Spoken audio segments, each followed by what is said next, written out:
یہ ہے وہ قابل حذر انجام، اللہ تعالیٰ مجھے اور آپ کو اس سے بچائے۔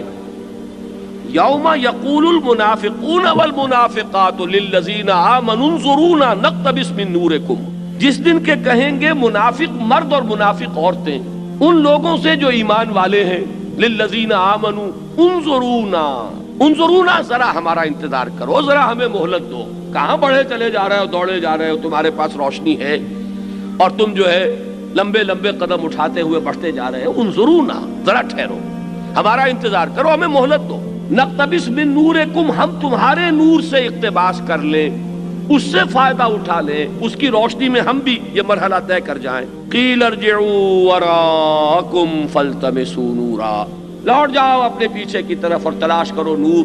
یہ یہاں بٹا نہیں ہے، مفت میں نہیں ملا ہے، یہ کما کر لایا گیا ہے۔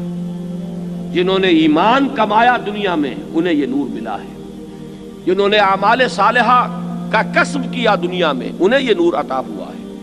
تو اگر تم اس سے محروم ہو تو یہاں کسی کو نہیں ملے گا، اور کسی کا نور کسی دوسرے کو فائدہ نہیں پہنچائے گا۔ اگر ممکن ہے تو لوٹ جاؤ۔ فَضُرِبَ بَيْنَهُمْ بِسُورٍ لَهُ بَابٌ، پھر ان کے مابین ایک فصیل حائل کر دی جائے گی جس میں ایک دروازہ ہوگا، بَاطِنُهُ فِيهِ الرَّحْمَةُ، اس کے اندر کی طرف اللہ کی رحمت ہوگی، نزول شروع ہو جائے گا رحمت خداوندی کا۔ وَظَاهِرُهُ مِنْ قِبَلِهِ الْعَذَابُ، اور اس کے باہر کی طرف، سامنے کی طرف اللہ کا عذاب جو ہے اس کا نزول شروع ہو جائے گا۔ يُنَادُونَهُمْ أَلَمْ نَكُنْ مَعَكُمْ، وہ یہ پکار کر کہیں گے اہل ایمان سے، کیا ہم تمہارے ساتھ نہ تھے؟ دنیا میں تو گڑبڑ تھے نا، عبداللہ ابن ابی بھی، ابو بکر صدیق بھی رضی اللہ تعالی عنہ ایک ہی مسجد میں ہے، حضور کی محفل میں ہے، ایک ہی صف میں کھڑے ہیں، لیکن یہ کہ یہاں جو اتنا بڑا فرق ہو گیا، تم آگے نکل گئے، ہم پیچھے رہ گئے، ہمارے مابین فصیل حائل کر دی گئی۔ الم نکم معکم، کیا ہم تمہارے ساتھ نہ تھے؟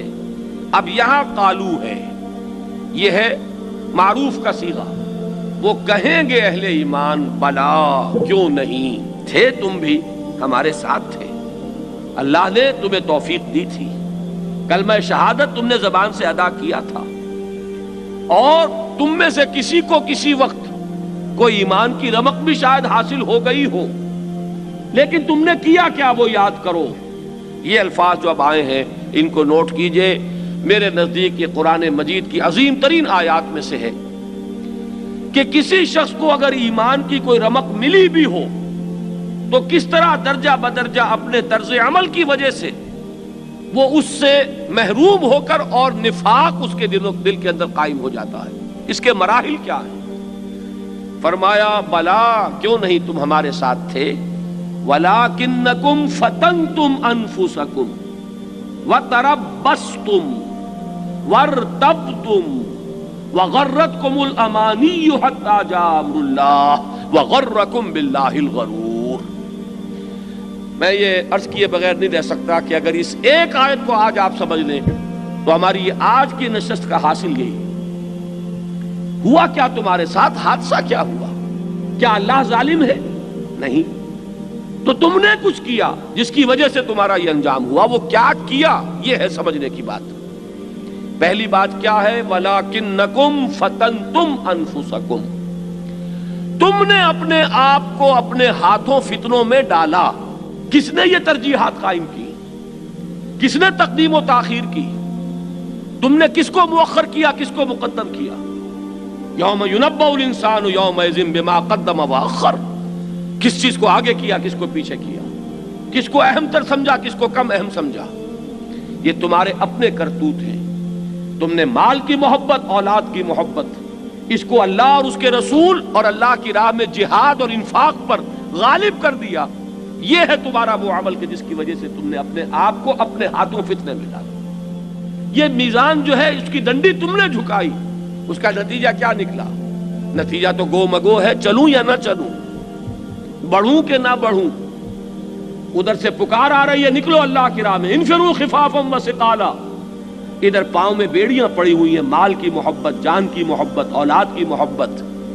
جگر کا بڑا پیارا شعر ہے، تپتی راہیں مجھ کو پکاریں اور دامن پکڑے چھاؤں گھنیری۔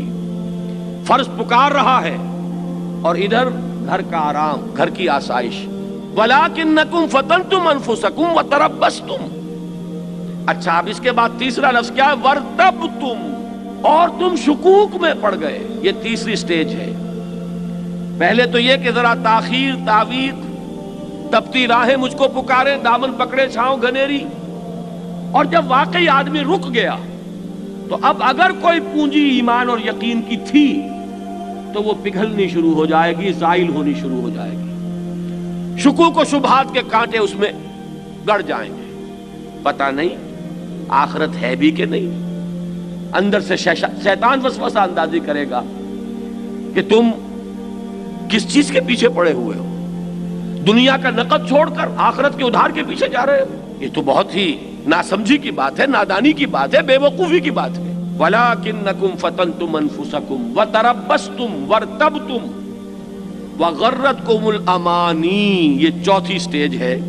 اگر کبھی اندر سے طبیعت کے اندر ضمیر نے ذرا ملامت بھی کی کہ کیا ہو گیا تمہیں، ایمان کے دعوے دار بنے پھرتے ہو اور اللہ کی راہ میں نہ انفاق، نہ اللہ کی راہ کے لیے تمہارے پاس وقت ہے، نہ اس کے لیے تمہارے اندر کوئی ارج ہے کہ کوئی کام کرو، کوئی محنت کرو. یہ بڑی کوتاہی ہے. تو اب انسان ایک اور جو ہے اپنے اس ضمیر کو سلانے کے لیے لوریاں دے کر تھپک تھپک کر اب ایک نیا فلسفہ تراشتا ہے. اللہ تو بڑا نکتہ نواز ہے، بڑا پالن ہار ہے، بڑا بخشن ہار ہے، بڑا رحیم ہے، بڑا ودود ہے، بڑا کریم ہے. یہ جو واقعہ ہے کہ اللہ ہے، ایسا ہے، لیکن جس جگہ تم اللہ کی صفت کا حوالہ دے رہے ہو وہ غلط ہے. یہ تم نے صرف اپنی جسٹیفیکیشن کے لیے کیا. تو انگریزی میں اس کا صحیح سینس آپ سمجھیں گے وشفل تھنکنگ. یہ ہے وہ چوتھی چیز کہ تمہیں تمہاری خواہشات نے دھوکہ دیا.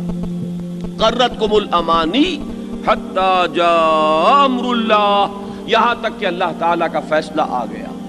یہ اللہ تعالیٰ کا فیصلہ کیا ہے؟ موت، مہلت ختم. جس طرح امتحان میں کہا جاتا ہے کہ اب قلم رکھ دیے جائیں، بات ختم. امتحان کا وقت ختم ہوا، مہلت عمر ختم.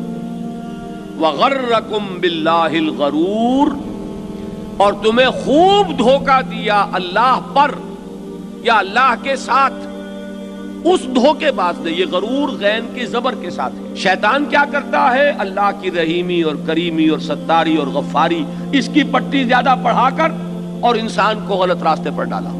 اب بڑھتا بھی جا رہا ہے. حرام خوری کیے جاؤ، اللہ غفور ہے، رحیم ہے، جو چاہو کرو، آخر حضور کے امتی ہو، شفاعت آخر کس کی ہونی ہے. یہ سارا جو ہے چکر یہ شیطانی ہے. در حقیقت انسان کو اس درمیان میں اپنی بات لے کر چلنی چاہیے. اسی لیے فرمایا کہ یہاں سے یہاں تک اب یہ 5 الفاظ نوٹ کر لیجئے. اللہ نہ کرے کہ ہم کہیں ان 5 منزلوں میں سے کسی منزل پر کھڑے ہوں، لیکن یہ جان لیجئے اگر قرآن کو پڑھتے ہوئے ساتھ کے ساتھ اپنے آپ کو تولتے نہیں رہیں گے تو یہ پڑھنا بیکار ہو جائے گا. لہذا اس آیت کو خاص طور پر پڑھتے ہوئے ہمیں ذرا اپنا جائزہ لینا چاہیے کہ کون سی وادی میں ہے، کون سی منزل میں ہے عشق بلا خیز کا قافلہ سخت جاں. میری اپنی مانوی شخصیت کہاں ہے؟ کہیں ان میں سے کسی جگہ پر تو نہیں کھڑے ہوئے.